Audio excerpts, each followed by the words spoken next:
You might have heard that the Australian federal government has extended its social media ban for under 16-year-olds to include YouTube. So what does this mean? Social media platforms must take reasonable steps to ensure that under 16-year-olds don't create or keep an account on these platforms. For those children that use YouTube, they will still have access to YouTube Kids. However, this is a different version of the service. It's got tighter content controls and it has parental opportunities for oversight. But all of this re-raises a lot of issues about how we as a community are helping our under 16-year-olds create connection and have access to their own authentic local stories going forward. YouTube currently is one of the most important and popular platforms for Australian children. 73% of children aged 2 to 9 and 86% of children aged 10 to 12 use it regularly.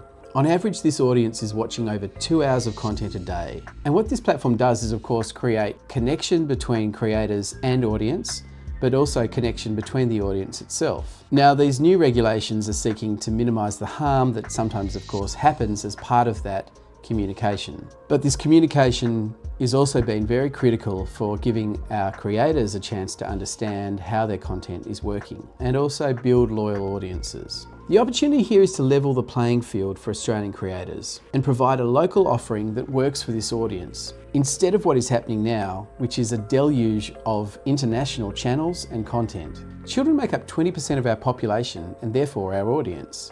But there is no cultural strategy in place that is in any way effective as to how we are communicating our screen culture with this group.